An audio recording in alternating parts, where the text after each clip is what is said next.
അഹങ്കാരത്തിൻ്റെ നേരെ വിപരീതമായ ക്രൈസ്തവ ജീവിതത്തിൻ്റെ അടിസ്ഥാനശിലയായി കണക്കാക്കപ്പെടുന്ന പുണ്യമാണ് എളിമ.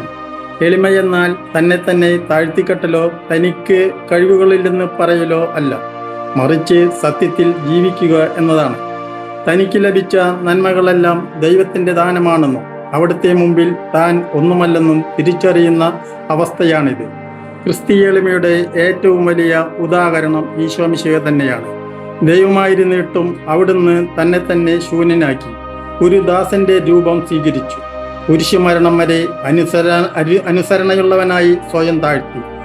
അന്ത്യത്താഴവേളയിൽ ശിഷ്യന്മാരുടെ കാലുകൾ കഴുകിക്കൊണ്ട് സേവിക്കപ്പെടാനല്ല, സേവിക്കാനാണ് ഞാൻ വന്നത് എന്ന് അവിടുന്ന് പ്രവൃത്തിയിലൂടെ കാണിച്ചു തന്നു. ഒഴിഞ്ഞ പാത്രത്തിലേക്കോ വെള്ളം ഒഴിക്കാൻ കഴിയൂ. അതുപോലെ അഹങ്കാരം നിറഞ്ഞ ഹൃദയത്തിൽ ദൈവകൃപയ്ക്ക് സ്ഥാനമില്ല.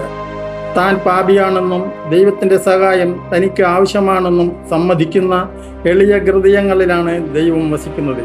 ദൈവം വിനീതർക്ക് കൃപ നൽകുന്നു എന്ന വചനം ഇതാണ് വ്യക്തമാക്കുന്നത്. എളിമയുള്ള ഒരാൾക്ക് മാത്രമേ മറ്റുള്ളവരെ സ്നേഹിക്കാനും ബഹുമാനിക്കാനും സാധിക്കൂ. മറ്റുള്ളവരിലെ നന്മകൾ കാണാനും അവരുടെ തെറ്റുകൾ ക്ഷമിക്കാനും എളിമ നമ്മെ സഹായിക്കുന്നു. താൻ മറ്റുള്ളവരെക്കാൾ വലിയവനാണെന്ന ചിന്ത മാറുമ്പോൾ അവിടെ യഥാർത്ഥമായ സാഹോദര്യം ജനിക്കുന്നു. വിശുദ്ധ അഗസ്തീനോസ് പറയുന്നു, ക്രിസ്തീയ ജീവിതത്തിൽ ഒന്നാമത്തെ പുണ്യം എളിമയാണ്, രണ്ടാമത്തേതും എളിമയാണ്, മൂന്നാമത്തേതും എളിമയാണ്.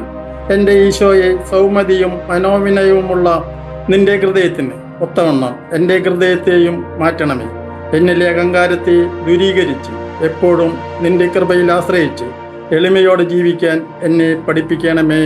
ആമേൻ.